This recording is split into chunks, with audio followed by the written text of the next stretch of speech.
Assalamualaikum warahmatullahi wabarakatuh. Bismillahirrahmanirrahim. Alhamdulillahirabbil alamin. Wassalatu wassalamu ala asyrofil anbiya'i wal mursalin wa ala alihi wa ashabihi wa man tabi'ahum bi ihsanin ila yaumiddin, amma ba'du. Qala Allah ta'ala fil Qur'anil Karim wa huwa asdaqul qailin. A'udzu billahi minasyaitonir rajim. Bismillahirrahmanirrahim. Wa ma arsalna qablaka illa rijalan nuhi ilaihim fas'alu ahlal dzikri in kuntum la ta'lamun. Wa qala an-nabiyyu sallallahu alaihi wa alihi wasallam, man arada dunya fa alaihi bil ilmi wa man arada al-akhirah fa alaihi bil ilmi wa man aradahuma fa alaihi bil ilmi. Shadaqallahul adzim wa shadaqa rasulun nabiyul habibul karim. Bismillah, alhamdulillah. Para jemaah sekalian, sahabat sekalian, saudara kaum muslimin wal muslimat dimanapun berada, alhamdulillah pada kesempatan kali ini kita akan melanjutkan kembali kajian ilmu tauhid ya. Kita akan melanjutkan kembali kajian ilmu tauhid ya. Kitabnya referensi Risalah Al-Bajuri ya, yang disyarahi dengan kitab Tijan Ad-Daruri ya. Jadi syarah Tijan Ad-Daruri. Baik, kita lanjutkan ya. Pada pertemuan sebelumnya ya, atau pada part sebelumnya kita sudah sampaikan, kita sudah pelajari bahwa wajib hukumnya. Nah, wajib di sini adalah wajib indah syar'i ya, sebagaimana yang tadi sampaikan bahwa hukum yang menjadi patokan acuan di dalam ilmu aqaid, di dalam ilmu tauhid itu adalah hukum akal ya. Hukum akal isinya ada 3, wajib, mustahil, dan jaiz ya. Kemudian hukum syar'i isinya ada 5, wajib, sunnah, haram, makruh, dan mubah ya. Nah, di sini wajib ya kepada setiap orang yang sudah mukallaf. Wajib apa? Wajib ma'rifat ya, wajib ma'rifat terhadap segala sesuatu yang ma itu maksudnya sifat ya, mengetahui ma'rifat kepada sifat Allah yang wajib, mustahil, dan jaiz ya. Jadi sifat yang wajib, mustahil, dan jaiz di haknya Allah dan Rasul. Nah, wajib yang di sini adalah wajib indal akli, wajib menurut hukum akal. Nah, adapun yajibu, wajib yang pertama gitu ya. Saya baca lagi redaksinya.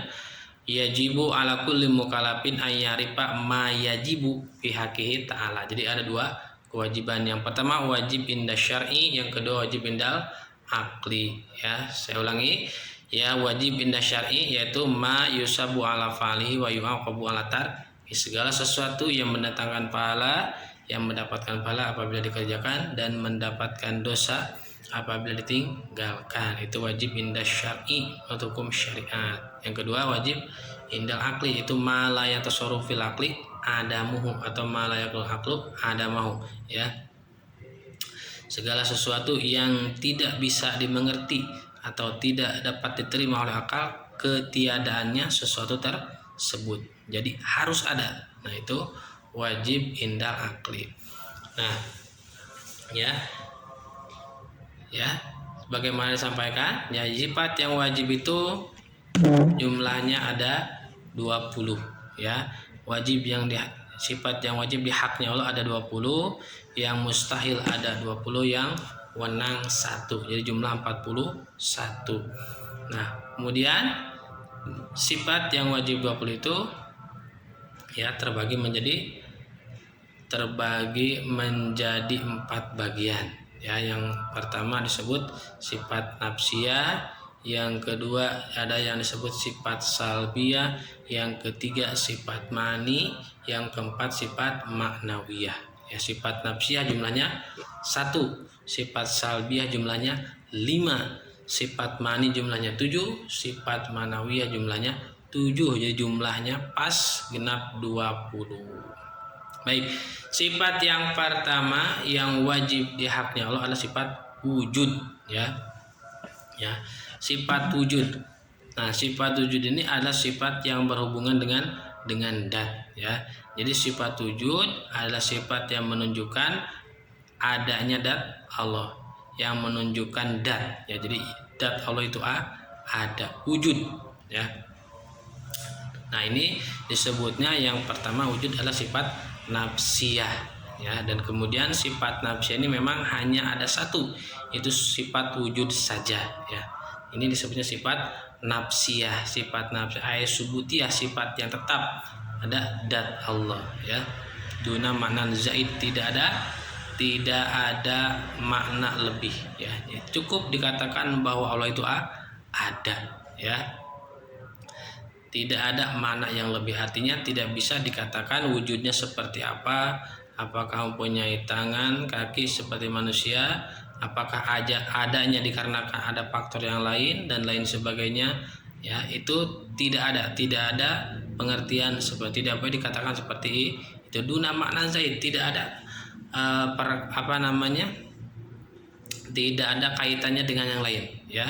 Jadi wujudnya Allah tidak dipengaruhi oleh yang lain, dan tidak dapat digambarkan wujudnya datnya Allah itu dengan sesuatu makhluk apapun, karena memang Allah itu kan nanti ke depan ada sifat mukhalafatul lil hawadisi, berbeda dengan makhluknya. Maka kita cukup meyakini bahwa Allah itu ada, ya, dan kita tidak boleh menggambarkan datnya Allah seperti apa, karena itu, ya, di luar akal kita, ya. Karena meskipun dipikirkan juga tidak akan nyampe, ya, karena Allah mukhalafatul lil hawa, isi berbeda dengan makhluknya, ya. Jadi cukup kita meyakini bahwa Allah itu ada, ya. Tidak boleh dikatakan adanya karena apa atau datnya seperti apa, begitu, ya. Baik, itu sifat wujud, artinya ada, ya.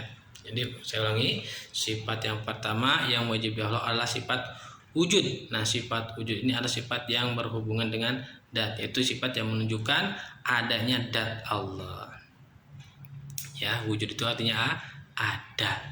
Baik, kemudian dalilnya apa, ya? Fajibu bihaqqi ta'ala al-wujud wadiduhu al-adam. Oh, lawan katanya dulu, ya. Wadiduhu al-adam. Nah, lawan kata dari wujud yaitu adam. Apa artinya adam? Ya, tidak ada, ya. Wujud artinya ada, adam artinya tidak ada, lawan katanya. Nah, sifat adam ini adalah sifat yang mustahil, ya. Jadi nanti kan dari sifat yang 20 ini, wujud qidam baqa mukhalafatul lil hawadisi, itu kan. Nah, itu ada lawan-lawannya, ada lawan sifatnya. Nah, lawan inilah yang disebut dengan sifat yang mustahil. Nah, jadi sifat yang mustahil, lawan kata dari wujud adalah adam. Jadi mustahil Allah itu tidak ada, ya. Baik, ya, kita perjelas lagi. Sifat yang wujud, ya, sifat wujud, ya, sifat wujud ini adalah termasuk sifat yang wajib. Nah, wajib di sini adalah wajib indal akli, awas, ya, wajib indal akli. Jadi bukan masalah siapa yang mewajibkan, begitu kan, ya. Siapa yang mewajibkan? Nah, bukan berkala siapa yang mewajibkan, tapi wajib di sini wajib indal akli. Artinya, ya, akal kita tidak menerima, ya, kalau Allah itu tidak ada, ya. Ma la yatasawwaru fil akli adamuhu. Akal kita tidak dapat mengerti, tidak dapat menerima kalau Allah itu tidak ada. Jadi ketiadaan Allah, ya, itu tidak dapat diterima oleh akal. Jadi akal mewajibkan bahwa Allah itu harus ada, ya, wujud. Itu wajibnya. Kedua, yang kemudian, ya, lawan katanya mustahil, yaitu adam. Adam itu artinya tidak ada. Nah, pengertian mustahil, ma la yatasawwaru fil aqli wujuduhu, ya. sesuatu yang tidak dapat diterima oleh akal keberadaannya. Nah, sifat Adam ini kalau dia ada di haknya Allah, nah ini tidak dapat dimengerti oleh akal. Jadi akal tidak dapat menerima, tidak dapat dimengerti kalau Allah itu Adam. Apa Adam? Tidak ada. Jadi kalau Allah itu tidak ada, akal tidak dapat menerima, akal tidak bisa mengerti, ya, tidak dapat diterima oleh akal kalau Allah itu Adam, kalau Allah itu tidak ada, ya, kalau Allah itu tidak ada, ya. Jadi maksudnya adanya begitu, ya, wujudnya apa, adanya, wujuduhu, ya. Jadi adanya sifat Adam, ya, adanya, ya, malata sawrafil akli wujuduhu. Jadi adanya sifat Adam di haknya Allah itu tidak dapat dimengerti oleh akal. Jadi adanya sifat Adam di haknya Allah itu tidak dapat dimengerti. Kenapa? Karena Adam ini artinya tidak ada. Jadi maksudnya akal kita tidak dapat mengerti, tidak dapat menerima kalau Allah itu tidak ada. Begitu, ya. Baik. Nah, sekarang dalilnya apa? Ya, karena bagaimana disampaikan bahwa kita, ya, selaku umat muslim wal muslimah diwajibkan ma'rifat kepada sifat yang wajib mustahil, ya. Jadi di haknya Allah itu harus tahu berdasarkan dalilnya, ya.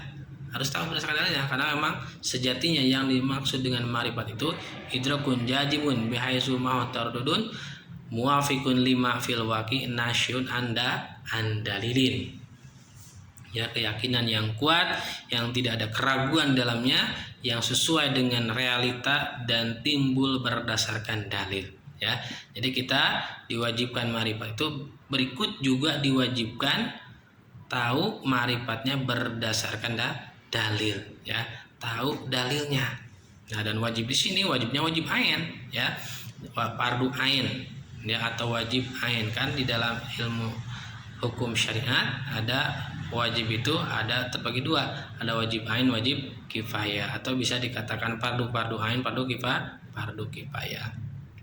Nah, jadi kita wajib, wajib di sini wajib ain. Kita diwajibkan di sini secara wajib ain, yaitu ma'rifat kepada sifat yang wajib, mustahil dan jaid, plus ma'rifat di situ kita wajib meyakini ma'rifat berdasarkan dalilnya, dan wajibnya wajib ain. Apa wajib ain itu? Apa fardu ain itu? Yaitu kewajiban, ya, atau tuntutan khitab yang ditujukan kepada setiap personal, ya. Jadi kewajiban yang ditujukan kepada setiap personal, kepada setiap orang yang sudah mukallaf. Jadi tidak bisa diwakilkan, ya. Kalau fardu ain tidak bisa diwakilkan, ya. Seperti sholat fardu, ya, puasa Ramadan, ya. Nah, ya, itu fardu ain. Nah, ini juga fardu ain. Jadi mau tidak mau harus kita pelajari ilmu tauhid ini, ya. Artinya harus. Kenapa harus belajar ilmu tauhid? Ya, karena supaya kita bisa ma'rifat. Karena ma'rifat adalah hukumnya fardu ain. Ya, maka mempelajari ilmu tauhidnya pun fardu ain, ya, begitu. Jadi kita diwajibkan secara wajib aini, ya, wajib ain untuk mengetahui, ya, sifat yang 20 ini, ya, berdasarkan dalilnya. Nah, tadi sudah disampaikan sifat 20 yang pertama itu sifat wujud, dan ini termasuk disebut dengan sifat nafsiyah, ya. Jadi yang pertama sifat wujud disebutnya sifat nafsiyah, bagian yang pertama, ya, sifat nafsiyah, dan lawan katanya adalah al-adam, artinya tidak ada. Wujud artinya ada, adam artinya tidak ada. Nah, sekarang dalilnya apa? Nah, jadi kita harus tahu berdasarkan dalilnya. Jadi kita meyakini bahwa Allah itu ada. Dalilnya apa? Nah, kita harus tahu dalilnya. Wa dalilu ala dzalik wujudu hadhil makhluqat, ya. Jadi dalilnya sifat wujud adalah adanya ini alam, ya, adanya hadihil makhlukot, adanya makhluk atau alam, ya, disebut juga alam. Alam itu kullu masimullah, segala sesuatu di luar Allah disebut alam atau juga disebut makhluk. Jadi adanya makhluk, adanya alam semesta, ya, makhluk hidup yang bernyawa ataupun yang tidak bernyawa, ya, segala segala sesuatu yang ada di langit dan di bumi, begitu ya.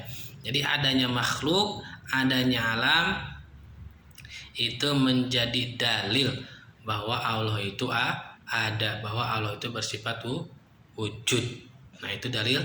Jadi dalilnya itu wujudu hadhil makhlukot, adanya seluruh makhluk. Nah, ini dalil dari sifat wujud. Nah, ini dalilnya disebut dengan dalil ijmali, ya. Ya, karena dalil di sini di dalam ranah ilmu tauhid ya. Dan itu kan ada yang disebut dalil akli, ada yang disebut dengan dalil naqli. Ya, dalil akli, dalil yang yang timbul berdasarkan hasil pemikiran dari akal, ya. Kemudian yang kedua ada yang disebut dengan dalil naqli, dalil yang ada ada sumber tulisannya, ya, yaitu dalil naqli ini bisa bersumber dari Al-Qur'an atau hadis, dari Quran atau sunnah Rasul. Nah, yang menjadi patokan dalam ilmu tauhid, ilmu akidah adalah dalil akli. Jadi dalil akli dulu, ya. Jadi sifat yang 20 ini, ya, kita harus tahu dalil aklinya dulu. Nanti baru kita setelah mengetahui dalil aklinya, ya, baru dilengkapi, diperkuat dengan dalil naqli, ya. Ya, karena memang yang ketika yang berurusan dengan keyakinan memang harus dimengerti dulu, gitu kan, ya. Harus dimengerti dulu. Jadi harus paham dulu, ngerti dulu, baru ya yakin. Makanya, ya, yang didahulukan adalah dalil akli. Kemudian dalil akli ini ada yang ijmali, ada yang tafsiri, gitu ya. Nah, yang diwajibkan kepada kita marifat berdasarkan dalil itu cukup dalilnya dalil ijmali saja. Cukup tahunya berdasarkan dalil ijmali saja. Apa itu dalil ijmali? Dalil yang sifat global, ya, dalil yang bersifat umum. Ya, kemudian yang disebut dalil tafsili adalah dalil yang bersifat terperinci, lebih detail, ya. Baik. Jadi dalil sifat wujudnya Allah itu adalah adanya ini makhluk, adanya seluruh makhluk. Ini disebutnya dalilnya dalil ijmali. Ya. Atau kalau kita lebih perjelas, yang disebut dengan dalil ijmali itu adalah sebagaimana disampaikan di kitab Tijan Ad-Daruri, ya. Ya.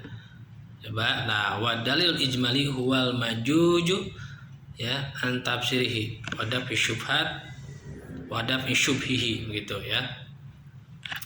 Jadi dalil ijmal itu adalah dalil yang dilemahkan, ya, di dalam menjelaskan dalilnya itu dan menolak syubhat-syubhatnya, dan menolak pikiran-pikiran yang pemahaman-pemahaman yang melenceng, begitu, ya. Jadi dalil ijmal itu dalil yang dilemahkan di dalam segi penafsiran, ya, dan tidak bisa menolak pemahaman-pemahaman yang keliru, yang salah. Syubhat itu pemahaman yang keliru, ya. Contohnya seperti ini, ya. Faida qila laka mad dalilu ala wujudihi ta'ala faqulta al alam, ya, walam tarif jihat dilalah hal hiya hudusu au imkanuhu au huma, ya. Jadi ketika kita misalkan ditanya oleh orang, ya, apa dalilnya wujud Allah, ya, sifat wujud Allah, dalilnya apa, begitu, ya, maka kita jawab al-alam atau wujudu hadhil makhlukot. Nah, kemudian kita tidak tahu nih, ya, apakah adanya alam yang menjadi dalil terhadap wujudnya Allah itu dari jihad hudus, ya. Hudus itu baru, dari segi barunya itu alam, barunya itu makhluk, atau dari segi imkan, artinya keberadaannya makhluk itu adalah sesuatu yang mungkin, ya. Yang mungkin itu, ya, yaitu ma yatasawwaru fil aqli wujuduhu au adamu segala sesuatu yang bisa dimengerti, diterima oleh akal, ada dan tiadanya. Jadi makhluk ini, ya, ini keberadaan makhluk ini adalah mungkin mindal akli, menurut akal hukumnya mungkin, ya, tidak wajib, tidak mustahil, tapi mungkin. Artinya, ya, adanya makhluk dapat diterima oleh akal dan tidak adanya makhluk juga dapat diterima oleh akal. Nah, ketika kita mengucapkan dalil dari sifat wujud ini adalah alam, adalah makhluk, tapi kita tidak tahu jihad dilalah, ya. Jadi jihad dilalah itu artinya segi, ya. Jadi menjadi dalilnya, ya.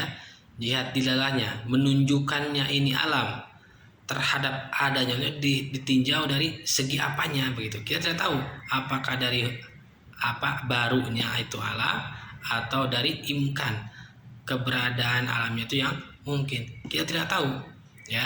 Jihad dilalah, ya, wajah atau arah menjadi sisi menjadi dalilnya ini makhluk terhadap keberadaan Allah itu kita tidak tahu. Tuh al-ma'juz, ya, lemah antafsiri, ya, tidak tahu, tidak lemah di dalam menjelaskan. Jadi jadi jadi dalilnya, jadi hujahnya ini makhluk terhadap wujudnya Allah itu kita tidak bisa menjelaskan, begitu, ya, hanya bisa menyebutkan saja. Nah, itu disebut dengan dalil ijmali, begitu, ya. Ini hanya tahu saja tapi tidak bisa menguraikan, tidak bisa menjelaskan, itu namanya dalil ijmali, ya. Maka wujud hadil makhluqat ini berarti termasuknya dalil ijmali, karena, ya, tidak bisa, misal, ya, karena kita tidak tahu nih, berarti kita tahunya ini maksudnya tidak bisa menjelaskan, begitu, ya. Berarti, nah, ini nisbat kepada kita yang tidak bisa menjelaskan, ya, menjadi dalilnya makhluk kepada wujudnya Allah, berarti ini adalah dalil ijmali.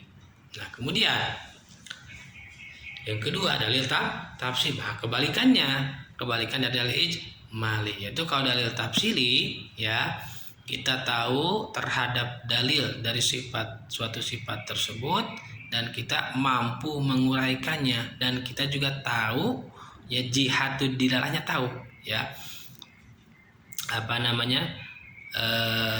arah menjadi dalilnya terhadap suatu sifat itu kita tahu jihadud dilalah, kita dapat menjelaskan, dapat menguraikan, seperti, ya, yang tadi disampaikan.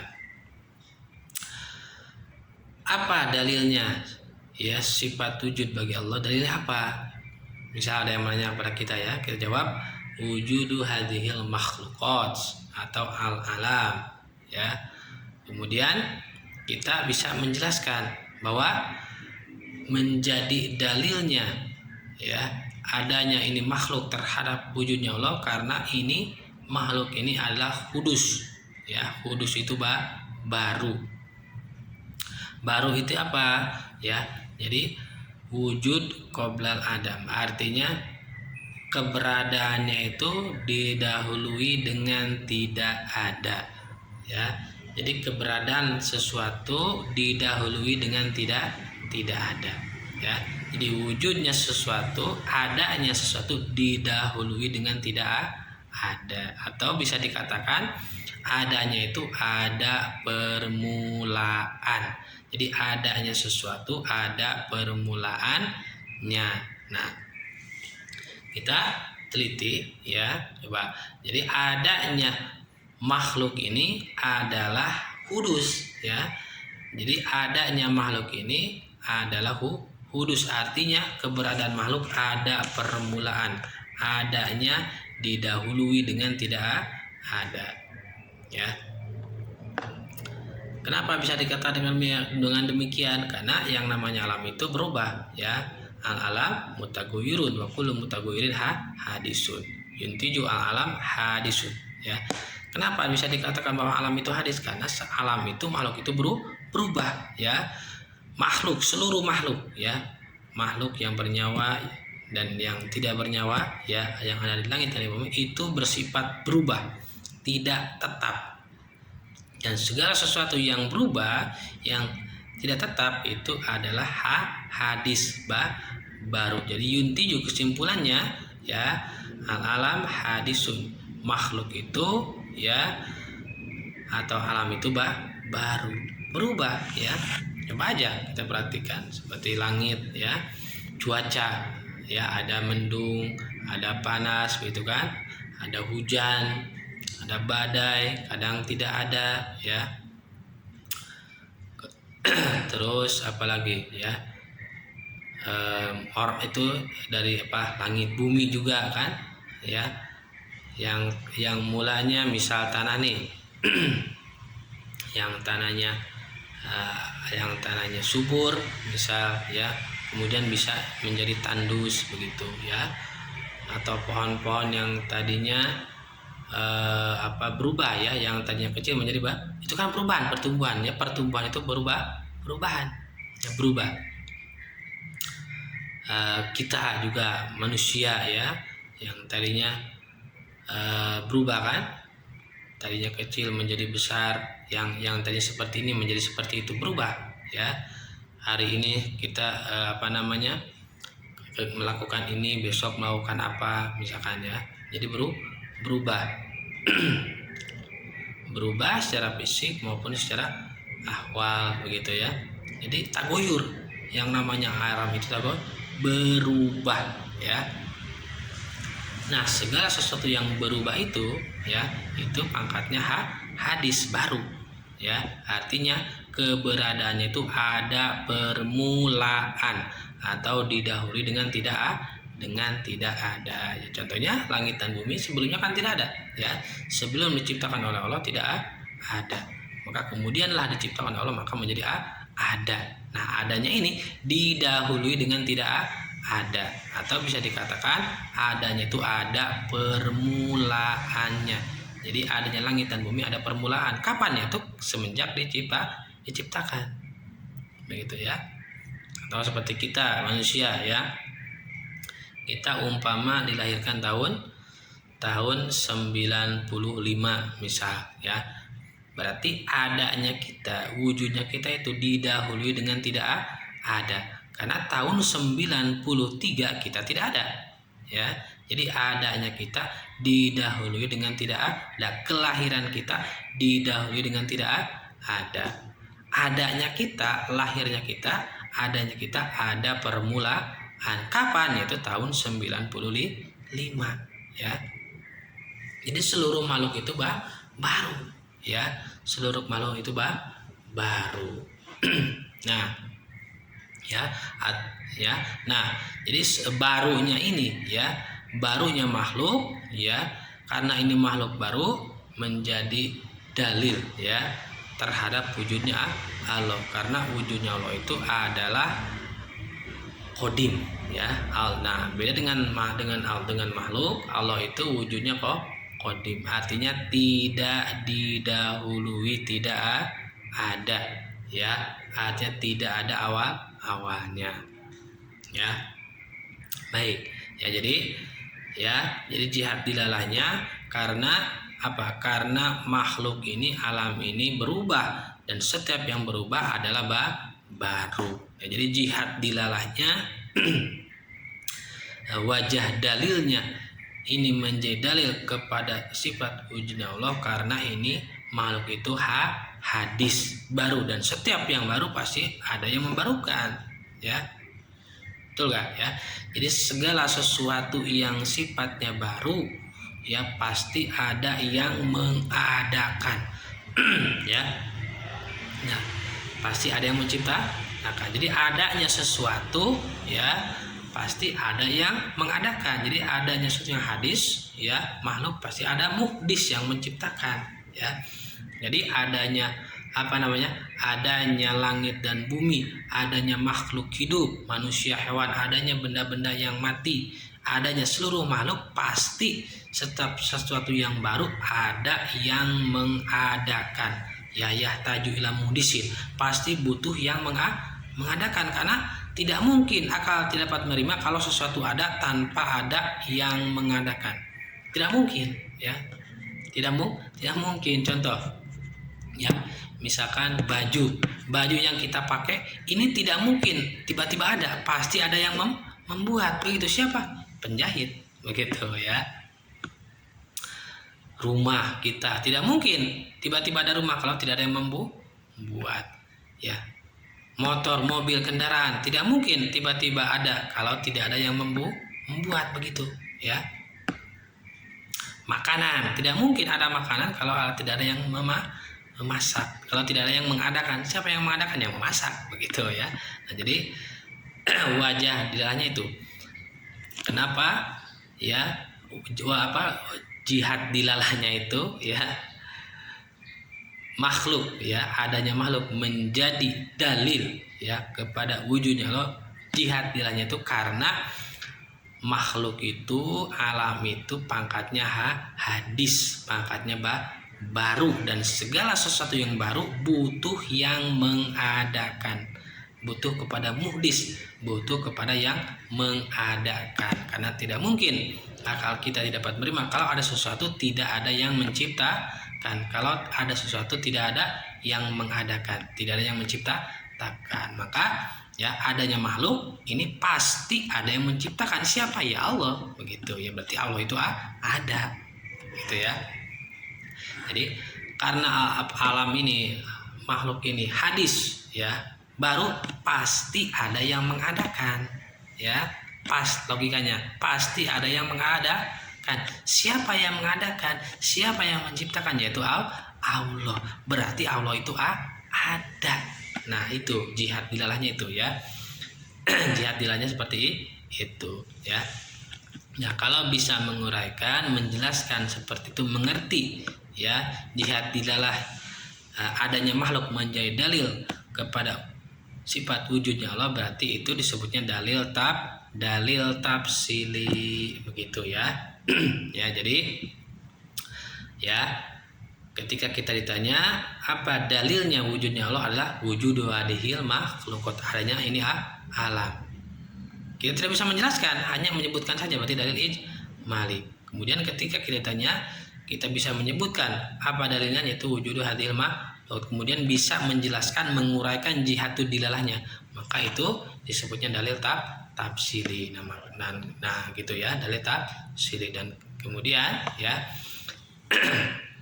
sebagaimana disampaikan tadi ya, yang wajib kepada kita selaku umat muslimin wal muslimat ya, kita wajib tahu ya, wajib ain ya, hanya dalil ijmali saja. Jadi cukup kita marifat kepada sifat Allah dan Rasul, cukup berdasarkan dalil ijmali saja ya, dalil ijmali itu. Karena memang kalau dalil ijmali hukumnya fardu ain. Kalau dalil tafsili yang mengetahui berdasarkan dalil yang dalilnya tafsili itu fardu kifayah ya. Kalau fardu kifayah yaitu secara singkat yaitu kefarduan, kewajiban yang bisa diwakilkan. Jadi tidak setiap personal, tapi secara komunal, begitu ya. Baik. Ya, baik, alhamdulillah ini sudah cukup lama ya. Sudah setengah jam lebih. Insyaallah nanti kita lanjutkan ya dalil sifat yang kedua, yaitu sifat qidam ya. Baik ya, semoga bisa bermanfaat ya. Kurang lebihnya mohon maaf ya. Sekian, wallahu alam bishawab. Subhanakallahumma wa bihamdika asyhadu an la ilaha illa anta astaghfiruka wa atubu ilaik. Baik, sekian. Assalamualaikum warahmatullahi wabarakatuh.